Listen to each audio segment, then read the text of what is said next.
vivre avant que nous puissions rencontrer certaines situations. Cette nuit, le Seigneur m'a parlé de quelque chose qui s'est produit ce matin. Le Seigneur m'a parlé de quelque chose qui s'est produit ce matin. C'est pour ça qu'avant de dormir, c'est important de prier. Et quand tu te réveilles le matin, c'est important aussi de prier. Le Seigneur m'a montré quelque chose qui allait se passer dans l'entreprise où je travaille, qu'il allait avoir des changements. Et ce matin, je suis arrivée. Il y a eu des changements ce matin dans l'entreprise où j'exerce mon activité professionnelle. La Bible nous dit que rien n'arrive sur terre sans que l'Éternel n'ait averti ses serviteurs, les prophètes. Dieu nous annonce toujours, il nous prévient toujours avant que les choses n'arrivent. Il me l'a montré cette nuit. Ça fait un moment déjà qu'il me le montrait, mais je ne faisais pas attention. Et cette nuit encore, il a insisté. Et ça s'est passé ce matin. Et cette nuit, le Seigneur m'a montré un accident qui va y avoir lieu sur un chantier. Sur un chantier, il va y avoir un accident. Donc, toi qui m'écoutes, est-ce que tu as quelqu'un qui travaille dans un chantier? C'est une entreprise de BTP. Les BTP, ce sont là qui sont chargés des travaux publics. Ils sont sur le bâtiment. Ah, je vois ma sœur Elena qui est là. Ça fait longtemps, Elena, que je ne t'ai pas lu. Je suis heureuse que tu sois de retour. Je pensais à toi la semaine dernière, Elena. J'étais en train de penser à toi. Merci de t'être manifestée. Que le Seigneur te bénisse là où tu te trouves, ma sœur Elena. Donc, j'étais en train de dire qu'on m'a montré un accident sur un chantier. Un chantier de BTP. BTP, ce sont ces entreprises-là qui travaillent dans le bâtiment. Ils font des travaux pour des bâtiments publics. Donc, j'ai vu sur ce chantier, c'est comme une carrière. Il y avait des gros camions. Et j'ai vu un accident qui va se produire là-bas. Il y a quelqu'un qui va perdre sa vie. Donc, je ne sais pas, toi qui m'écoutes, est-ce que tu travailles dans le BTP? Est-ce que tu travailles dans un chantier? Donc, est-ce que toi qui m'écoutes, tu travailles dans un chantier, dans une société de bâtiments de construction? Ou tu connais quelqu'un qui travaille dans un chantier où on construit des bâtiments? Vous voyez les bâtiments à étage, les grands bâtiments là. J'ai vu qu'il va y avoir un accident à cet endroit. Et le Seigneur, quand il nous prévient, c'est pour que nous puissions prier pour que cela n'arrive pas.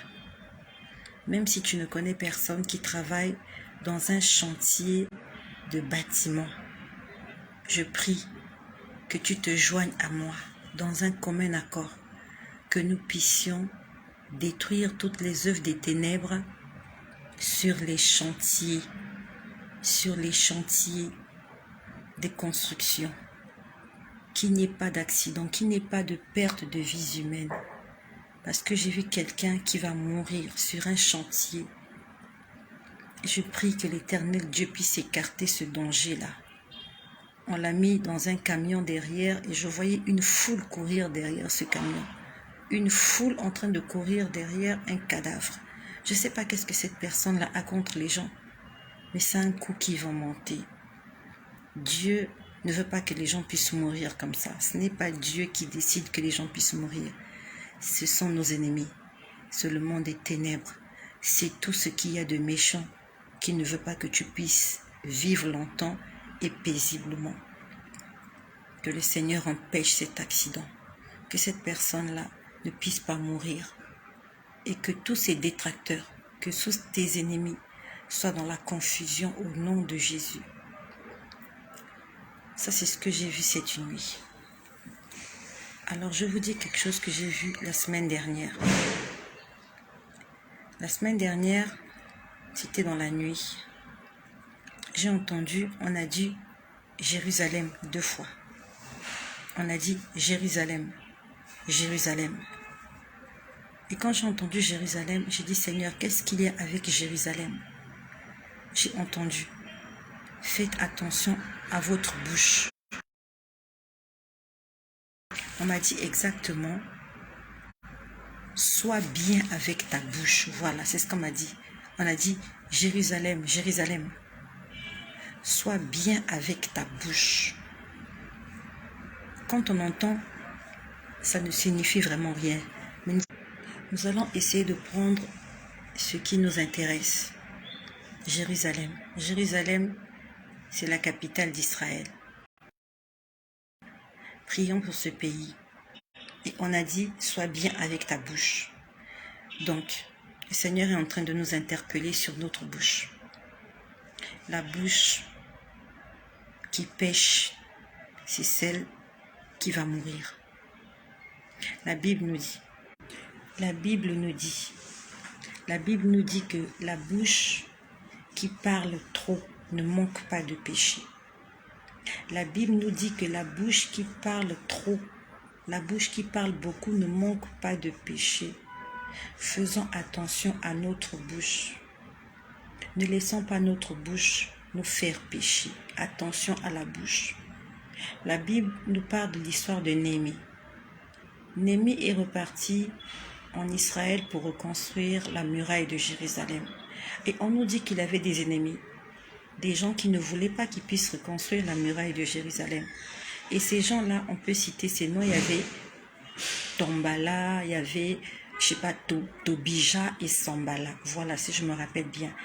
Et leur groupe, ils étaient nombreux et ils ne voulaient pas que Néhémie puisse rebâtir la muraille de Jérusalem. Et quelque part, on nous dit qu'ils étaient en train de dire, tuons-le avec notre bouche.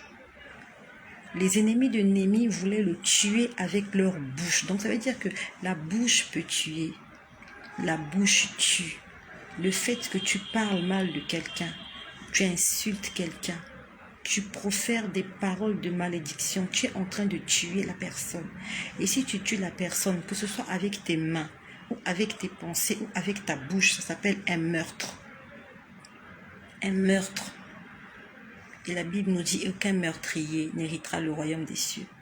Dans les 10 commandements, il est écrit, tu ne tueras pas.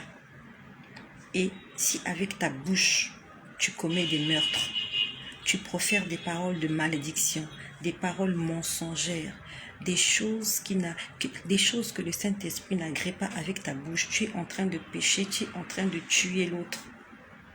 Faisons attention à notre bouche, mes bien-aimés. Le Seigneur est en train de nous interpeller. Et ce soir-là, quand il me parlait de la femme d'un pasteur. Il me parlait de la femme d'un pasteur. Il disait, maman pasteur, sois bien avec ta bouche.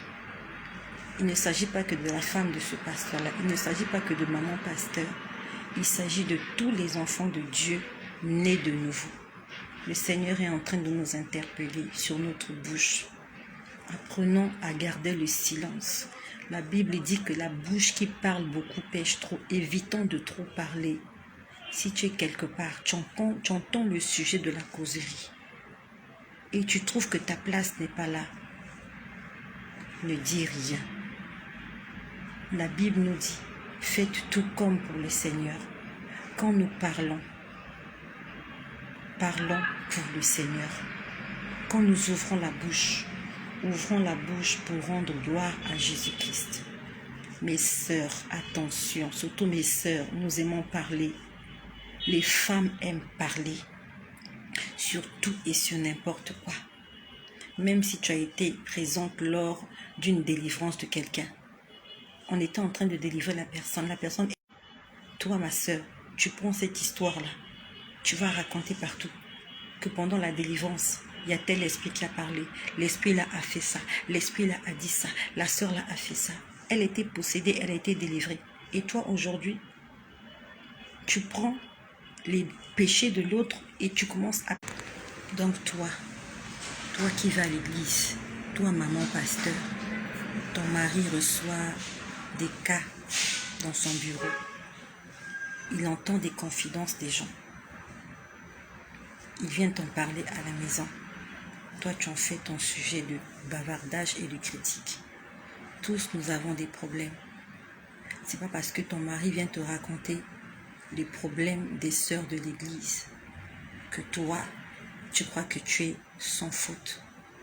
Ton mari te dit, voilà, la sœur Intel est venue me voir. Elle m'a dit ceci, elle m'a dit cela, elle a tel problème dans son couple. C'est normal, entre monsieur et madame, ça se dit, des choses se disent. Mais toi, ma sœur, maman pasteur, fais preuve de sagesse, d'intelligence et de crainte de Dieu. Ton mari te raconte ces choses-là. C'est pas pour que toi, tu en fasses un sujet de commérage. Il y a des secrets professionnels, ça fait partie des secrets professionnels. Ton mari a été appelé à la sacrificature. C'est son métier, c'est sa profession. Ne gâte pas le ministère de ton mari parce que tu parles beaucoup. Ton mari reçoit les sœurs de l'église, ton mari reçoit des couples. Il gère des problèmes, il est pasteur, c'est un enfant de Dieu, c'est un serviteur. Toi, tu dois le soutenir dans la prière. Ne prends pas les histoires de truie pour en faire ton histoire à toi. Ah, regardez tel couple, ils ont des problèmes. Ils étaient venus, ils avaient tel problème. Toi, dans ton foyer, tu n'as pas de problème. Si tu n'as pas de problème, gloire à Dieu. Remercie le Seigneur parce que votre couple, il est parfait.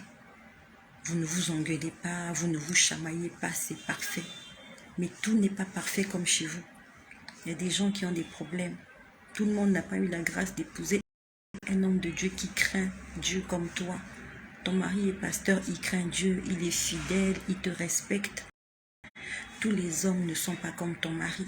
Donc prie pour les maris des autres aussi. Si ton mari est parfait, si tu es une femme comblée, prie aussi pour les autres, pour que leur mari devienne des hommes parfaits comme ton mari. Prie aussi pour les autres, pour qu'elles deviennent des femmes comblées comme toi. Ne critique pas, ne murmure pas, n'insulte pas, ne juge pas, ne condamne pas. Toi, ta vie, elle est décente. Si les autres n'ont pas de... si les autres souffrent, toi maintenant qui as la paix de ton cœur, prie pour que Dieu aussi donne la paix à ceux qui n'en ont pas. Que ta situation ne fasse pas de toi une personne extraordinaire. La Bible nous dit, nous sommes tous des serviteurs inutiles. Nous sommes tous des vases dans la maison de Dieu. Vases à usage vil, vases d'honneur, vases en bois, vases en terre. Nous sommes tous des vases et Dieu veut se servir de chacun, avec chacun de nous comme il le veut. Comme il le veut. Attention à la bouche. Pour terminer, je vais vous dire quelque chose que j'ai vu la semaine dernière aussi. Le Seigneur m'a montré, c'était une scène que je pouvais voir. C'était notre ennemi qui était en train de parler. Nous connaissons notre ennemi. Nous avons un ennemi commun. Il était en train de parler. Il était en train de donner des ordres à ses serviteurs. Les serviteurs de l'ennemi, ce sont les occultistes, les marabouts, les féticheurs, les démons, les esprits impurs, les méchants. Il leur donnait des ordres. Il leur disait, allez les acheter. Il disait, allez les acheter. Et après, il disait, donnez-leur ces trophées. Allez les acheter et donnez-leur ces trophées. Et quand il parlait, je pouvais voir que il avait un trophée dans sa main. Un trophée, c'est comme une coupe. Vous voyez, lorsqu'on suit les championnats à la télévision, par exemple un championnat de football, à la Coupe du Monde, on donne une coupe au vainqueur. Donc lui, il avait une coupe. Cette coupe-là, pas une coupe de champagne, mais une coupe, un trophée. Il avait une coupe qu'il gardait dans sa main. Et il avait donné des coupes aussi à ses serviteurs. Des trophées à aller donner à des gens. Et il leur disait, achetez-les et donnez-leur ces coupes-là. Sauf que, lui, la coupe qu'il avait, je suis en train de te parler de notre ennemi. le serpent ancien. Tu connais son nom. J'ai pas envie de prononcer son nom. Sa coupe qu'il avait était une coupe en or. Et quand il envoyait ses serviteurs, il leur donnait des coupes en plastique. Et ces coupes en plastique étaient badigeonnées d'un vernis doré. Donc quand vous voyez, vous croyez que c'est de l'or, mais c'est juste une peinture en or qu'ils ont mis, une peinture dorée qu'ils ont mis. Ils ont juste fait un vernissage. Donc vous croyez que la coupe est en or, mais en fait c'était une coupe en plastique. Et il disait achetez-les et donnez-leur ces coupes-là. Et il offrait aux gens des coupes en plastique. Le diable est en train d'acheter des gens. Il achète des gens avec de l'argent. Tu viens te vendre. Lui, il te donne de l'argent. Sauf que de l'argent qu'il te donne là, c'est un trophée en plastique. C'est un trophée en plastique donné aux gens. Tu as vendu ton âme au diable. Si tu t'es vendu, ça veut dire que tu es une marchandise. Parce que ce sont les marchandises qu'on achète. On ne peut pas acheter un être humain. Et même quand on vend un être humain, on le vend comme une marchandise, comme un esclave. Le fait que toi, tu ailles auprès du diable, que tu ailles auprès de ses serviteurs pour chercher des services, pour chercher de l'aide, pour chercher des réponses à tes questions, tu es en train de te vendre. Même si, quand tu vas voir ces gens-là, tu payes la consultation, tu es allé te vendre. Et eux, qu'est-ce qu'ils font? Ils te donnent une coupe, un trophée en plastique. C'est une joie éphémère. C'est une joie temporaire. Toi, tu as l'impression qu'on t'a donné le monde entier, qu'on a résolu tes problèmes. Non. La peinture qu'ils ont mis dessus, c'est une peinture dorée. Et avec le temps, cette peinture va se décaper. Et tu vas découvrir que ce trophée qu'ils t'ont donné, cette coupe-là, c'était pas de l'or authentique, c'était pas de l'or fin, c'était du plastique. Quand j'ai posé la question au Seigneur, j'ai dit, mais lui, il a une coupe en or. Où est-ce qu'il a eu cette coupe en or-là? Le Seigneur m'a dit, c'est Jean 10, 10. Satan, quand il vient dans ta vie, il te vole ce que Dieu t'a donné. Dieu t'a donné des richesses. Dieu t'a donné des choses quand tu es venu sur terre. Satan, quand il vient, il les vole. Il vole l'original et il te donne de la pacotille. Il te vole l'original et il te donne de la contrefaçon. Lui, il avait une coupe en or. Le Seigneur m'a dit, la coupe en or qu'il a, ce sont les vraies richesses qu'il a volées. Il a volé les bénédictions des gens. Il a volé les grâces des gens. Il a volé la maternité des gens. Il a volé la vie des gens. Parce que les gens sont allés lui donner ça. De la même façon qu'il dit que la gloire de ce monde lui a été donnée dans le jardin d'Éden. Les gens vont donner leur richesse au diable. Quand tu vas consulter quelqu'un, il vole ce que Dieu a mis en toi. Il vole ton étoile. Et il te donne de la pacotille. J'ai vu ça la semaine dernière. Il disait, achetez-les avec ces trophées. Achetez-les. C'était des trophées en plastique. Le diable n'a rien à nous offrir. Tout ce qu'il va nous offrir, c'est du faux et usage de faux. Tout ce que Satan offre, c'est de la contrefaçon. Il te vole ce que Dieu a mis en toi. Et il te donne n'importe quoi. Tu as un potentiel. Quand Dieu t'a envoyé sur terre, il t'a envoyé avec tout ce dont tu as besoin pour réussir. Si les choses ne marchent pas aujourd'hui, ne va pas consulter le diable. Ne va pas voir des augures. Ne va pas voir des astronautes. Ne va pas voir des astronomes. Ne va pas consulter l'astrologie. Ne va pas voir des féticheurs. Tous nous avons fait ces choses-là. Nous sommes tous passés par là. Tous sans exception, même moi. Et aujourd'hui, nous qui connaissons la parole de Dieu, nous n'allons plus consulter les devins. Nous n'allons plus consulter ces gens-là. Ils volent nos bénédictions. Satan est en train de nous voler ce que Dieu nous a donné. Et en échange, il nous donne n'importe quoi. Il nous donne de la cochonnerie. Il les envoyait, il disait, allez les acheter et donnez-leur ces trophées. Il était en train de rigoler. Il te donne un trophée en plastique. Un trophée en plastique n'a pas de valeur. Le plastique n'a pas de valeur. Il fond sous l'effet de la chaleur. Quand tu mets le plastique au feu, ça devient du liquide, ça disparaît. Le plastique perd sa forme. Ça disparaît sous l'effet de la chaleur. Mais de l'or, quand on met de l'or au feu, l'or garde sa nature. Il est purifié. Satan a volé les richesses des gens et il leur a donné des richesses en pacotille. N'aimez pas le monde ni ce qu'il y a dans le monde, c'est ce que la Bible nous dit. Mes sœurs, arrêtons d'aimer ces choses-là. Moi aussi, j'aimais ces choses-là. J'aimais les vêtements. J'aimais les parures extérieures. J'aimais paraître autrefois.